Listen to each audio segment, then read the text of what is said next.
gözümden çıkıp gedenden beri sildin yaddaşından hatireleri.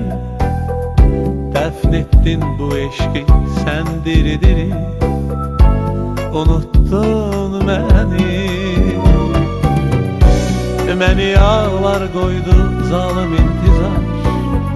Yerlərdə göylərdə edir ahuzar, ürək əzablardan olubdur bezar.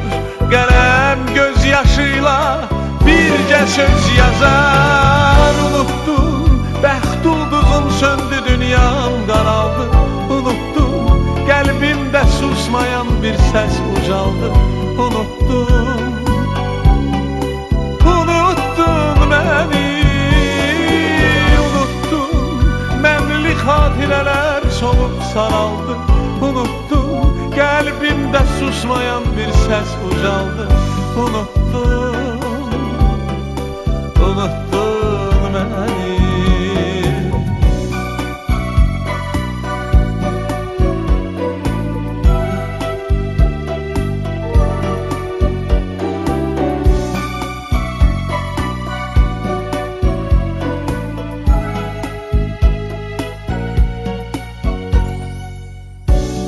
Dolan qəlbini buza dəyişdin, son payız ömrünü yaza dəyişdin.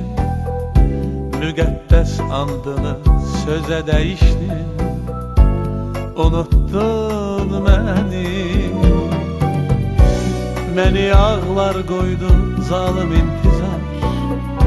Yerlərdə göylərdə edir ahuzar, ürək əzablardan olubdur bezar.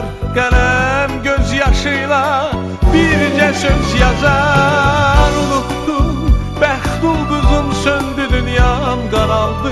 Unuttun qəlbimdə susmayan bir səs ucaldı. Unuttun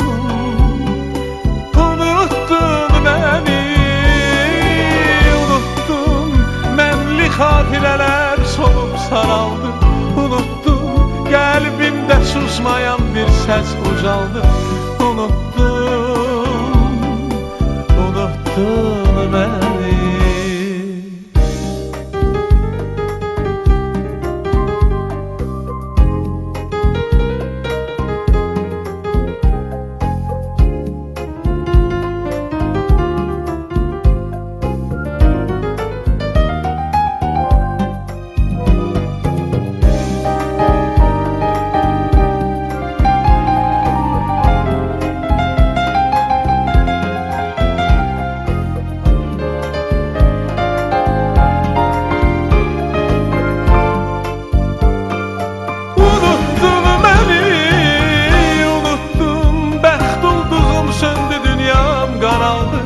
Unuttun qəlbimdə susmayan bir səs ucaldı. Unuttun məni, unuttun mənli xatirələr solub saraldı. Unuttun qəlbimdə susmayan bir səs ucaldı. Unuttun məni.